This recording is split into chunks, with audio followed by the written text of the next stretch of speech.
سورۃ المجادلہ کی آیت نمبر 22۔ الحمدللہ وکفی وسلام علی عبادہ الذین اصطفی،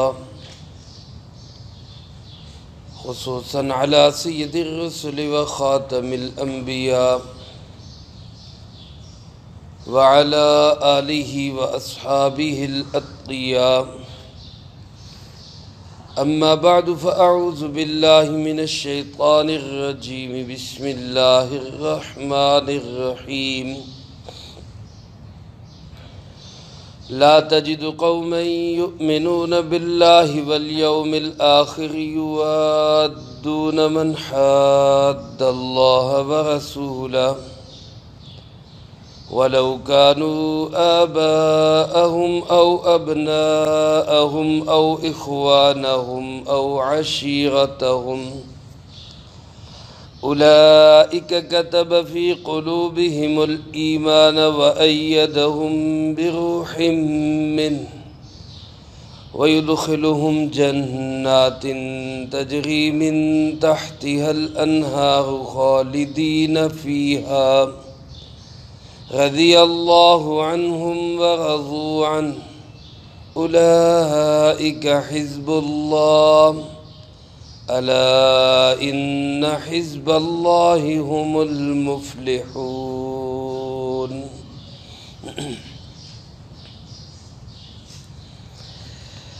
لا تجد قوما، نہیں ملے گی تجھے ایسی قوم، یؤمنون باللہ والیوم الآخر، جو اللہ پہ اور آخرت کے دن پہ ایمان رکھتے ہوں، یوادون من حاد اللہ ورسولہ، اور پھر وہ محبت کرے ان لوگوں سے جو اللہ اور اس کے رسول سے دشمنی رکھتے ہیں، ولو کانوا آباءہم، اگرچہ وہ ان کے آبا ہوں، او ابناءہم، یا ان کے بیٹے ہوں، او اخوانہم، یا ان کے بھائی ہوں، او عشیرتہم، یا ان کا کنبہ و قبیلہ ہو۔ اولئک کتب فی قلوبہم الایمان، یہی وہ لوگ ہیں کہ جن کے دلوں میں اللہ نے ایمان لکھ دیا، وأیدہم بروح منہ، اور مدد کی ان کی اپنی جانب سے روح کے ساتھ، وَيُدْخِلُهُمْ جَنَّاتٍ تَجْرِي مِن تَحْتِهَا الْأَنْهَارُ، اور وہ اللہ داخل کرے گا ان کو ایسے باغات میں جن کے سامنے نہریں چل رہی ہوں گی، خالدین فیہا، ہمیشہ ہمیشہ اس میں رہیں گے، رضی اللہ عنہم ورضوا عنہ، اللہ ان سے راضی ہو گیا اور یہ اللہ سے راضی ہو گئے۔ اولئک حزب اللہ، یہی تو ہے وہ اللہ کی جماعت، الا ان حزب اللہ هم المفلحون، غور سے سنو، اللہ کی جماعت ہی فلاح پانے والی ہے۔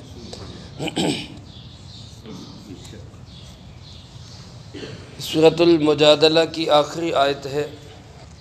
اس سے پہلی آیات مبارکہ میں منافقین کے مذمتی تذکرے میں اللہ رب العالمین نے یہ بات ارشاد فرمائی کہ یہ منافق لوگ وہ ہیں جو اللہ اور اس کے رسول صلی اللہ علیہ وسلم کے دشمنوں سے دوستیاں رکھتے ہیں۔ وہاں بھی یہ عرض کر چکا ہوں کہ ایک مسلمان، اس کی دوستی، محبت، دلی تعلق وہ صرف کس سے ہوگا؟ وہ مسلمان سے ہوگا۔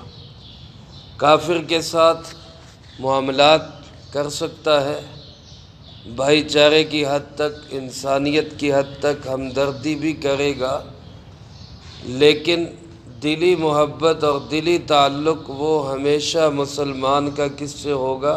مسلمان سے ہی ہوگا۔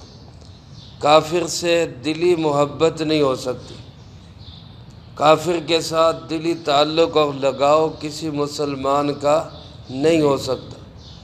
اللہ پاک نے آخری آیت میں جناب نبی پاک صلی اللہ علیہ وآلہ وسلم کو مخاطب بنا کر اسی بات کی طرف آپ کی توجہ دلائی اور آپ کی وساطت سے میری آپ کی توجہ بھی دلائی۔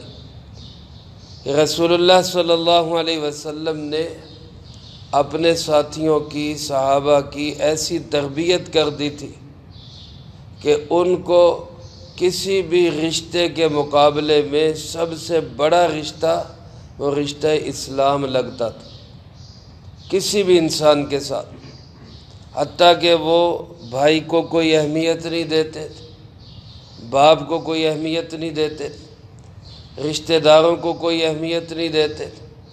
کوئی بھی انسان کسی بھی طرح سے نسبی تعلق رکھنے والا ہو، اگر وہ ایمان والا نہیں تو صحابہ کے نزدیک اس کی کوئی اہمیت نہیں ہوتی۔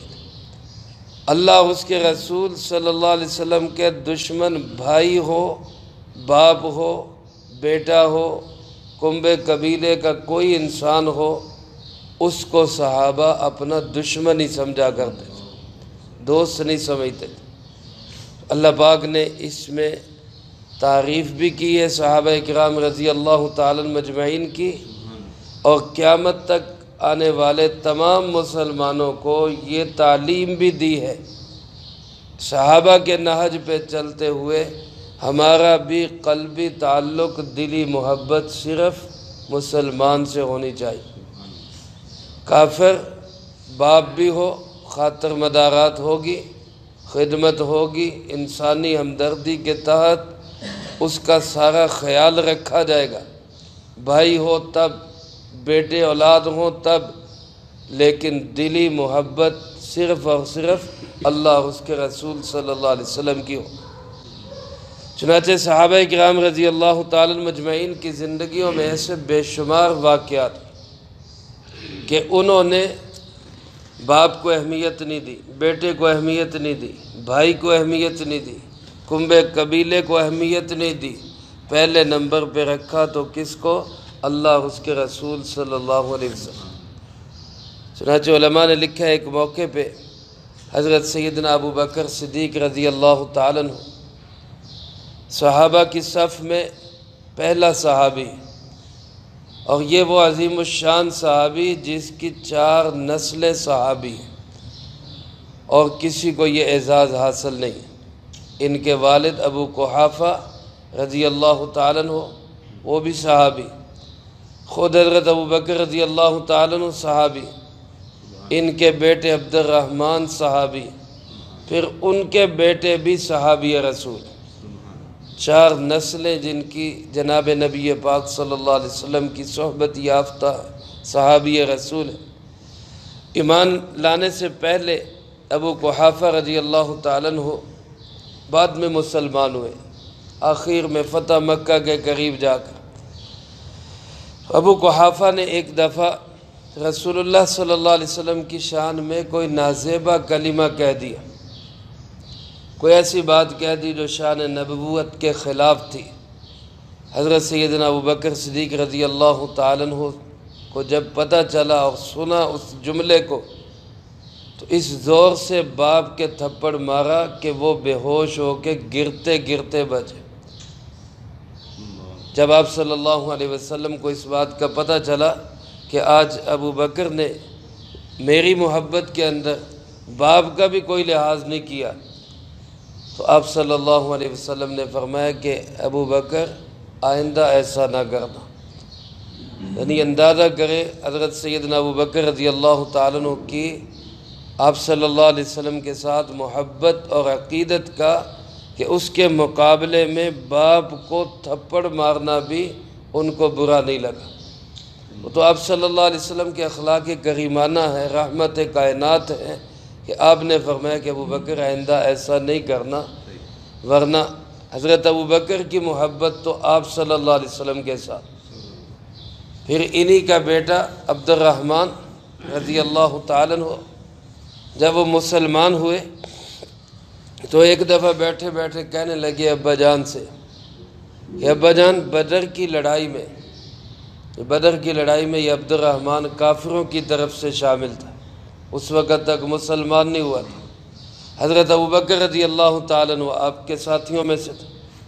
تو عبد الرحمن کہنے لگا ابا جان بدر کی لڑائی میں آپ کئی دفعہ میرے نشانے پہ آئے، میری تلوار کی زد میں آئے، لیکن میں نے ہر دفعہ باپ سمجھ کے چھوڑ دیا، میں بلا گیا، کنی کترا گیا کہ چلو ابا جان ہے۔ آگے حضرت ابوبکر رضی اللہ تعالیٰ عنہ کا جواب سنیں، فرمایا کہ بیٹا عبد الرحمن، تو اگر میری تلوار کی زد میں اور میرے نشانے میں ایک دفعہ آ جاتا تو کبھی بیٹا سمجھ کے معاف نہ کرتا، بلکہ اللہ کا دشمن سمجھ کے، اللہ کے رسول کا دشمن سمجھ کے تیری گردن اڑا دیتا۔ یہ تعلق اور محبت ہے اللہ اور اس کے رسول صلی اللہ علیہ وسلم کے ساتھ۔ بیٹے کی کوئی اہمیت نہیں، باپ کی کوئی اہمیت نہیں۔ حضرت عمر فاروق رضی اللہ تعالیٰ عنہ بدر کے میدان میں کئی اپنے عزیز رشتہ داروں کو اپنے ہاتھ سے قتل کیا، اللہ اور اس کے رسول کے دشمن ہیں۔ پھر جب بدر میں 70 لوگ قید ہوئے اور مشورہ ہوا کہ ان قیدیوں کا کیا کیا جائے، تو ایک دو صحابہ کی رائے یہ تھی کہ ان میں سے جو جس کا عزیز اور رشتہ دار ہے وہ خود اپنے عزیز اور رشتہ دار کو اپنے ہاتھ سے قتل کرے۔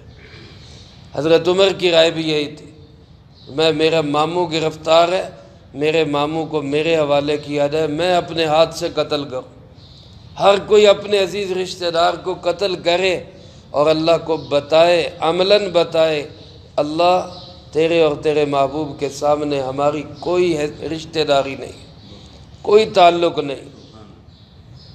اسی طرح میرے عزیز دوستو، حضرت ابو عبیدہ ابن الجراح رضی اللہ تعالیٰ عنہ عشرہ مبشرہ میں سے، یعنی ان 10 صحابہ میں سے جن کو آپ صلی اللہ علیہ وسلم نے ایک ہی وقت میں جنت کی بشارت دی۔ ان کو آپ صلی اللہ علیہ وسلم نے ارشاد فرمایا تھا امین هذه الامہ، میری امت کا امین ابو عبیدہ ابن الجراح ہے۔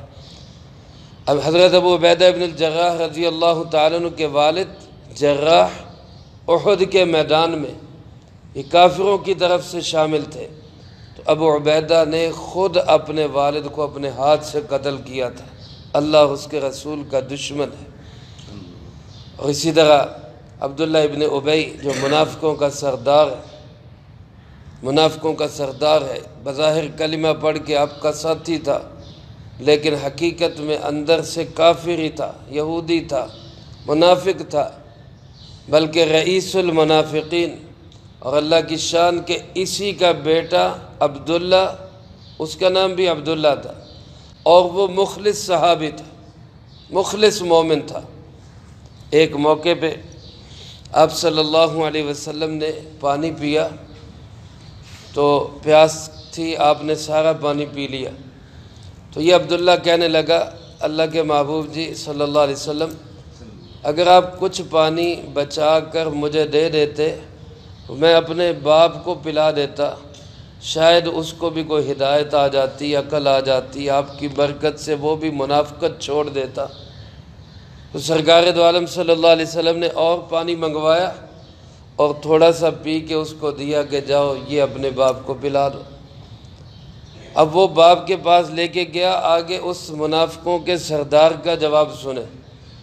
اس نے جب بتایا بیٹے نے کہ ابا جی میں سرکار دو عالم صلی اللہ علیہ وسلم کا بچا ہوا پانی لے کر آیا ہوں برکت کے لیے، آپ پئیں، تو آگے یہ خبیث، یہ اخبث، یہ انتہائی رذیل انسان، گھٹیا انسان، اس نے اتنے گھٹیا سخت جملے کہے کہ کہتے ہوئے زبان لرزتی کہ اپنی ماں کا پیشاب لے آتا تو وہ اس پانی سے بہتر تھا، نعوذ باللہ من ذالک۔ تو اس نے اللہ کے محبوب صلی اللہ علیہ وسلم سے جا کے کہا کہ اللہ کے محبوب مجھے اجازت دے، میری برداشت جواب دے گئی، میں اس منافق کا سر قلم کرنا چاہتا ہوں، میں اپنے باپ کو قتل کرنا چاہتا ہوں۔ اتنا گندا اور گھنونا انسان ہے۔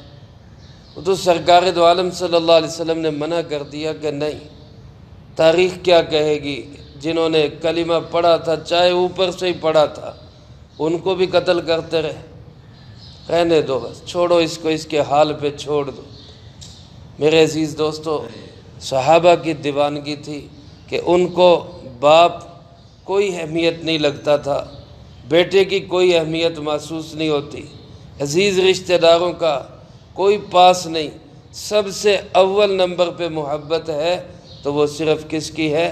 اللہ اور اس کے رسول صلی اللہ علیہ وسلم۔ اللہ پاک فرماتے لا تجد قوما، اے محبوب کبریا جناب محمد مصطفیٰ صلی اللہ علیہ وسلم، یا قرآن کے ہر قاری اور مخاطب، تجھے ایسے لوگ ملیں گے ہی نہیں، ڈھونڈنے سے بھی نہیں ملیں گے، جو اللہ اور اس کے رسول پہ ایمان رکھتے ہوں، پھر وہ محبت کریں اللہ اور اس کے رسول کے دشمنوں کے ساتھ۔ ایسے لوگ صحابہ میں نہیں ملیں گے۔ آج تو دنیا کے اندر ایسے بہت سارے مسلمان ہیں، بظاہر دعویٰ بھی کرتے کہ ہم مسلمان ہیں، اور محبت کی پینگیں بھی یہودیوں سے بڑھاتے، ہندوؤں سے بڑھاتے، عیسائیوں سے ان کا تعلقات ہے، اور امت اسلام کے مقابلے میں کافروں کو اہمیت دیتے۔ ایسے لوگ آج موجود ہیں، لیکن صحابہ کی تعریف کرتے ہوئے اللہ فرماتے ہیں ان کے اندر تمہیں ایسا کوئی نہیں ملے گا جو اللہ اور اس کے رسول پہ ایمان رکھتا ہو اور پھر اللہ اور اس کے رسول کے دشمنوں سے محبت کرے۔ فرمایا چاہے وہ باپ ہوں، چاہے وہ بیٹے ہوں، چاہے وہ بھائی ہوں، چاہے وہ کنبہ قبیلہ ہو، کوئی اہمیت نہیں۔ میں نے واقعات سے بتا دیا کہ صحابہ نے باپ کا بھی کوئی پاس نہیں کیا، بیٹے کا بھی کوئی لحاظ نہیں رکھا، بھائی کا رشتہ بھی سامنے نہیں آیا، عزیز رشتہ داروں کو بھی اہمیت نہیں دی، پہلے نمبر پہ رکھا تو کس کو؟ اللہ اور اس کے رسول صلی اللہ علیہ وسلم۔ آج ہم اپنی شادیوں میں ہی دیکھ لیں، ہر ایک کو راضی کیا جاتا ہے، ہر ایک کو منایا جاتا ہے، لیکن نہیں منایا جاتا، نہیں راضی کیا جاتا، بلکہ ناراض کیا جاتا ہے تو کس کو؟ اللہ اور اس کے رسول صلی اللہ علیہ وسلم۔ اللہ ہمیں بھی صحابہ جیسا جذبہ اور ایمان نصیب فرمائے۔ پھر اللہ پاک ان کے لیے انعام کا اعلان کرتے ہیں، فرمایا اولئک کتب فی قلوبہم الایمان، یہی تو وہ لوگ ہیں جن کے دل کی گہرائیوں میں نے ایمان لکھ دیا۔ اللہ پاک نے صحابہ کے دلوں کی تختیوں پہ ایمان لکھ دیا تھا۔ آج کوئی کالا اٹھ کے صحابہ کے متعلق بکواس کرتا ہے، ان کے متعلق رقیق حملے کرتا ہے، ان کے اعمال کو سامنے رکھ کے اپنا جو ہے وہ جائزہ پیش کرتا ہے، تیری حیثیت کیا ہے؟ صحابہ جن کے دلوں میں اللہ نے ایمان رکھ دیا، اور اللہ فرماتے ایسے رکھ دیا کہ میں نے لکھ دیا ہے۔ اللہ کا لکھا ہوا کوئی مٹا سکتا ہے؟ یہاں دنیا میں کوئی انسان مضبوط انسان ہو، وہ کہتا ہے کہ جناب یہ میں معاہدہ کر چکا ہوں، یہ میں لکھ چکا ہوں، اب میری بات ادھر سے ادھر نہیں ہوگی۔ اللہ سے بڑا کون ہوگا؟ جس چیز کو اللہ نے لکھ دیا وہ مٹ سکتا ہے؟ کبھی بھی دنیا کی کوئی چیز اس کو مٹا نہیں سکتی۔ تو صحابہ کے دلوں میں ایمان کس نے لکھا؟ اللہ پاک نے۔ اور پھر اللہ فرماتے وَأَيَّدَهُمْ بِرُوحٍ مِّنْ، میں نے ان کی تائید کی، میں نے ان صحابہ کی مدد کی۔ اس اللہ نے ان صحابہ کو مدد فراہم کی، کس طرح؟ اپنی روح سے۔ اپنی روح سے مراد کیا ہے؟ بعض علماء نے لکھا ہے نور ایمان ہے، نور ایمان سے اللہ نے صحابہ کی مدد کی۔ بعض فرماتے ہیں یہ نور معرفت ہے، اللہ کی معرفت کا نور صحابہ کے دلوں میں روشن تھا۔ بعض فرماتے ہیں اس سے مراد نور قرآن ہے، قرآن کا نور صحابہ کے دلوں میں اللہ نے روشن کر دی۔ اللہ ہمیں بھی یہ صفات نصیب فرمائے۔ آخرت میں پھر ان کو کیا ملے گا؟ فرمایا وَيُدْخِلُهُمْ، اللہ ان کو داخل کرے گا۔ یاد رکھیں میرے بھائیوں، اتنے بڑے اعمال کر کے بھی یہ نہیں فرمایا کہ وہ خود داخل ہوں گے، اپنے اعمال سے داخل ہوں گے، نہیں، بلکہ کیا فرمایا؟ اللہ ان کو داخل کرے گا۔ اللہ اپنی رحمت سے ہمیں بھی جنت نصیب فرمائے۔ فرمایا اللہ پاک صحابہ کو داخل کرے گا کہاں پر؟ جنات تجری من تحتها الانہار، ایسے باغات میں جن کے سامنے نہریں چل رہی ہوں، اور خالدین فیہا، ہمیشہ ہمیشہ وہاں پہ رہیں، ہمیشہ ہمیشہ۔ کیسی خوبصورت بہاریں ہیں جنت کی۔ اور پھر اس سے بڑھ کر اگلا اعلان جو میرے آپ کے لیے تو ہوگا وہاں جا کر، صحابہ کے لیے اللہ نے یہیں پہ اعلان کر دیا، فرمایا رضی اللہ عنہم، اللہ ان سے راضی ہو گیا۔ کتنی بڑی قسمت پائی صحابہ نے، کتنی بڑی مقدس جماعت تھی صحابہ کی، جن کے لیے اللہ نے دنیا میں اعلان کر دیا کہ میں ان سے راضی ہو گیا اور یہ بھی مجھ سے راضی ہو گئے۔ اور پھر اللہ پاک نے صحابہ کو فرمایا اولئک حزب اللہ، یہ ہے اللہ کی پارٹی، یہ ہے اللہ کی جماعت۔ آج اگر اپنا پرکھنا ہو کہ میں کس جماعت سے ہوں تو ایک ہی کسوٹی ہے، یہ دیکھ لو کہ میری محبتیں کن کے ساتھ، اللہ کے ساتھ ہے، رسول اللہ صلی اللہ علیہ وسلم کے ساتھ ہے، ایمان والوں کے ساتھ ہیں، تو پھر میں حزب اللہ ہوں۔ اور اگر میری محبتیں اللہ اور اس کے رسول اور ایمان والوں کی بجائے یہود و نصارہ سے ہیں، ہندوؤں سے ہیں، سکھوں مجوسیوں سے ہیں، مرزائیوں سے تعلقات ہیں اور ان سے محبتیں ہیں، تو پھر سمجھ جائیں کہ جناب حزب الشیطان سے تعلق رکھتے، حزب اللہ سے تعلق نہیں رکھتے، کیونکہ جو اللہ کی جماعت ہوگی اس کی محبت اللہ اور اس کے رسول سے اور ایمان والوں سے ہوگی۔ اللہ مجھے آپ کو حزب اللہ میں شامل فرمائے۔ اللہ پاک فرماتے دنیا میں حزب اللہ کے ساتھ جو بھی ہو، لیکن میں تمہیں اطلاع کر دیتا ہوں، آگاہ کر دیتا ہوں، خبردار کر دیتا ہوں، الا غور سے سنو، ان حزب اللہ هم المفلحون، کامیاب ہونے والی جماعت کس کی جماعت ہے؟ اللہ ہی کی جماعت۔ فلاح اسی کو ملے گی، کامیابی اسی جماعت کے حصے میں آئے گی۔ بظاہر اتار چڑھاؤ دنیا میں کبھی ہوتا رہے گا، لیکن حقیقت میں آخری انجام، بہترین انجام وہ ہمیشہ کس کا ہوگا؟ وہ اللہ کی جماعت کا ہوگا۔ اس لیے میرے عزیز دوستو، حزب اللہ میں حضرت حسین رضی اللہ تعالیٰ عنہ نظر آتے ہیں، حزب الشیطان میں یزید نظر آتا ہے، بظاہر جنگ جیت جاتا ہے لیکن وہ جیت کے بھی ہار گیا، اور حسین رضی اللہ تعالیٰ عنہ شہید ہو کر بھی جیت گئے۔ یہ حزب اللہ ہے۔ تو صحیح لوگوں کے ساتھ رہنا، چاہے دنیا میں کامیابی ملے یا ناکامی ہو، بہرحال کامیابی اچھے لوگوں کے ساتھ ہی۔ اللہ مجھے آپ کو سب کو حزب اللہ کا تعلق نصیب فرمائے، اور آخری سانس تک اسی حزب اللہ کے ساتھ ہمیں جوڑے رکھے، اور کبھی ہمیں حزب اللہ سے محروم نہ فرمائے۔ جو کہا سنا اس کو زندگی میں لا کے دوسروں تک پہنچانے کی توفیق عطا فرمائے۔ اللہم انت السلام ومنک السلام، تبارکت ربنا وتعالیت یا ذی الجلال والاکرام۔ اللہم اعنا علی ذکرک وشکرک وحسن عبادتک۔ اللہم احسن عاقبتنا فی الامور کلہا واجرنا من خزی الدنیا وعذاب الآخرہ۔ اللہم واقیتا کواقیت الولید، اللہم استر عوراتنا وآمن روعاتنا۔ اللہم انا نجعلک فی نحورہم ونعوذ بک من شرورہم۔ اللہم اکفنا بحلالک عن حرامک واغننا بفضلک عمن سواک۔ اللہم اکفنا کل مہم من حیث شئت ومن این شئت، رب اغفر وارحم۔